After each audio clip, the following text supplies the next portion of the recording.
అందరికీ welcome to Ammu kitchen world. అందరు ఎలా ఉన్నారండి? నేనైతే చాలా బాగున్నానండి. మీరందరూ కూడా ఆరోగ్యంగా ఆనందంగా ఉండాలని ఆ భగవంతుని నేను మనస్ఫూర్తిగా కోరుకుంటున్నానండి. ఈరోజు మన వ్యూయర్స్ కోసం నేను తెలంగాణ స్పెషల్ అండ్ ఫేమస్ వంటకమైన బగారా రైస్ విత్ రైతా చేద్దామని చెప్పి ఇలా మీ ముందుకు వచ్చానండి. ఈ బగారా రైస్ని ఏ విధంగా చేసుకోవాలి, అదేవిధంగా దీనికి కావాల్సిన ఇంగ్రీడియంట్స్ ఏంటో చూపిద్దామని చెప్పి ఇలా మీ ముందుకు వచ్చానండి. మరెందుకండి ఆలస్యం, వీడియోలోకి వెళ్ళిపోదామండి. బగారా రైస్ చేయడానికి కావాల్సిన ఇంగ్రీడియంట్స్: గంట సేపు కడిగి నానబెట్టుకున్న బాస్మతి రైస్ని, ఉల్లిపాయ ముక్కలు, పచ్చిమిరపకాయలు, పుదీనా, సాజీరా, అల్లం వెల్లుల్లి పేస్ట్, కరివేపాకు, బిర్యానీ మసాలాలు, బిర్యానీ ఆకు, కొత్తిమీర, సాల్ట్. పాన్ హీట్ అయిన తర్వాత సాజీరా, బిర్యానీ మసాలాలు వేసుకోవాలండి. అదేవిధంగా బిర్యానీ ఆకు కూడా వేసుకోవాలి. ఇవి వేసుకున్న తర్వాత దీనిలోకి ఉల్లిపాయ ముక్కల్ని కూడా యాడ్ చేసుకోవాలి. ఈ ఉల్లిపాయ ముక్కలు అనేవి బ్రౌన్ కలర్ వచ్చే వరకు కూడా మనము వీటిని వేయించుకోవాలండి. ఈ విధంగా బ్రౌన్ కలర్ వచ్చిన తర్వాత దీనిలోకి పచ్చిమిరపకాయలు కూడా వేసుకోవాలి. ఈ మిరపకాయలు వేగిన తర్వాత దీనిలోకి మనము అల్లం వెల్లుల్లి పేస్ట్ను కూడా యాడ్ చేసేసుకుందామండి. ఈ అల్లం వెల్లుల్లి పేస్ట్ అనేది పచ్చివాసన పోయే వరకు కూడా మనము వేయించుకోవాలి. ఇప్పుడు దీనిలోకి కరివేపాకును కూడా వేసుకోవాలి. అదేవిధంగా పుదీనాను కూడా యాడ్ చేసేసుకోవాలండి. పుదీనా వేసిన తర్వాత ఒకసారి ఈ విధంగా కలుపుకోవాలి. కలుపుకున్న తర్వాత దీనిలోకి మనము ముందుగానే నానబెట్టుకున్న బాస్మతి రైస్ని కూడా యాడ్ చేసేసుకోవాలండి. ఈ బాస్మతి రైస్ని వేసేసిన తర్వాత ఈ మసాలా ఫ్లేవర్ మొత్తము ఈ రైస్కి పట్టే విధంగా రైస్ అనేది విరిగిపోకుండా నెమ్మదిగా వీటంతటినీ కూడా మనము ఈ విధంగా ఒకసారి కలుపుకోవాలండి.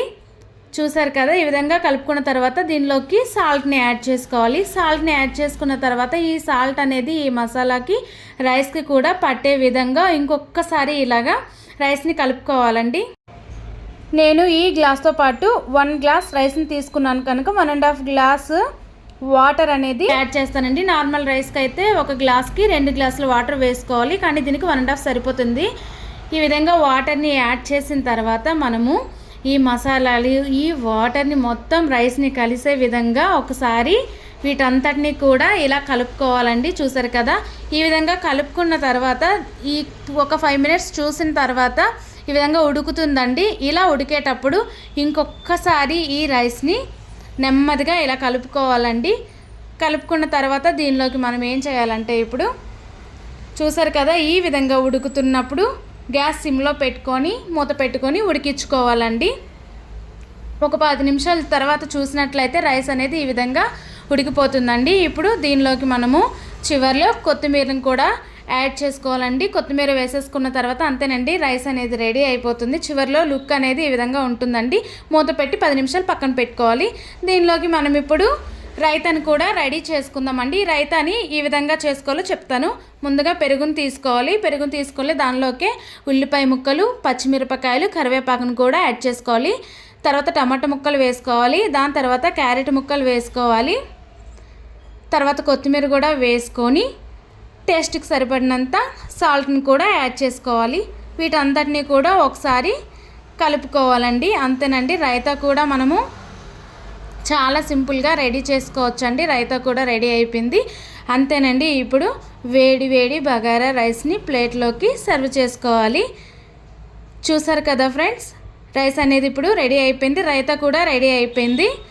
మరెందుకండి ఆలస్యం, మీరు కూడా నేను చూపించిన విధంగా ఒకసారి ట్రై చేసి ఎలా వచ్చిందో కామెంట్ చేయండి. అండ్ అదేవిధంగా నా వీడియోస్ని మీరు ఫస్ట్ టైం కనుక చూసినట్లయితే లైక్ చేయండి, షేర్ చేయండి, సబ్స్క్రైబ్ చేసుకోండి. అలాగే మీకు ఏదైనా రెసిపీ కావాలి అనుకుంటే తయారీ విధానము కామెంట్స్ బాక్స్లో కామెంట్ చేయడం మాత్రం మర్చిపోకండి ఫ్రెండ్స్. మరెందుకండి ఆలస్యం, Telangana famous bagara rice with raita అనేది ఏ విధంగా చేసుకోవాలో చూపించాను కదండి. మీరు కూడా అలా ట్రై చేసి ఎలా వచ్చిందో కామెంట్ చేయడం మాత్రం మర్చిపోకండి.